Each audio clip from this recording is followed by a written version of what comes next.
Police Minister Bheki Cele will join KZN Premier Sihle Zikalala at a briefing on the escalating crime in the province. In the last 2 weeks, September, in fact, 5 women were killed across eThekwini in incidents relating to gender-based violence. Now, this includes the death of a 4-year-old girl in KwaMashu who was stabbed to death allegedly by her 15-year-old cousin. Karinda Jagmohan is following this particular briefing, and she joins us from the area of Mayville.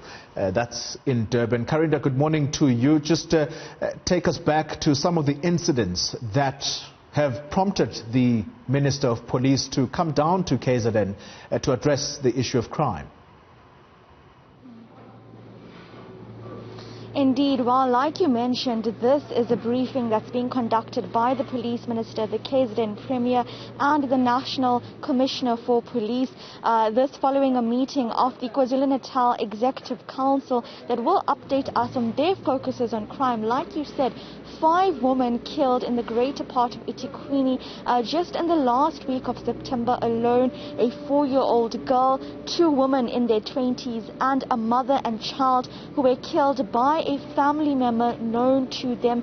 This is similar to many cases that we see regarding incidents of gender-based violence, and you can see that the spotlight of gender-based violence issues has been placed now on the province. Those incidents happening between just Heritage Day and the end of September in eThekwini alone. Now, going forward as well, this also comes as we see reports that at least 139 police officers are facing charges relating to gender-based violence across the country. In KwaZulu-Natal, these are police officers at least 20 police stations in the province. And what's glaring here is that at least 2 of these police stations, the Umlazi and Newzroom police stations, wherein there are police officers facing gender-based violence-related crimes, are in those areas that top the list of gender-based violence hotspots in the country that was released by the minister, meaning that in those areas where we are already seeing high cases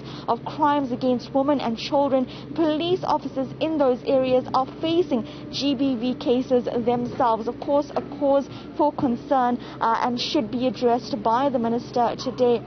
Aside from this as well, we're also seeing increasing incidents relating to violence within the taxi industry. Just last week, we saw the death of a taxi owner in Durban, and in June, we saw that 5 taxi owners were killed. At the time, the KZN MEC for Transport said that a task team would be set up to further investigate the violence within the taxi industry. But I must tell you that we've been hearing about the work of task teams now for years. And in fact, we know that a task team has also been set up to investigate political killings in this province, which we've also been seeing this year, some incidents of political related killings, and especially ahead now of the next elections.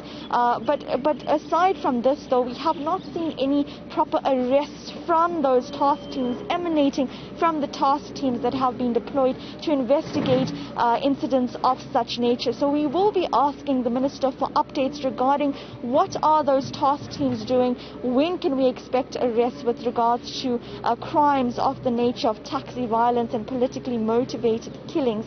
Now, this also comes on the back of news reports that police have, or rather found a weapon related to the Senzo Meyiwa murder case. So, of course, we'll be surfacing questions to the Police Minister about this. He's made promises regarding arrests in that case for quite a long time now, so we do expect an update on this. The briefing is scheduled to start at 11 o'clock, so we'll be bringing you updates from that later in the day. Yeah, quite a comprehensive update there from Karinda Jagmohan ahead of this briefing by the Police Minister alongside the KZN Premier Sihle Zikalala. The Senzo Meyiwa case, that particular case, a cousin of Senzo Meyiwa telling us yesterday that, well, they have strong suspicions about where the police should be looking, and I wonder how the Police Minister is going to be responding to that.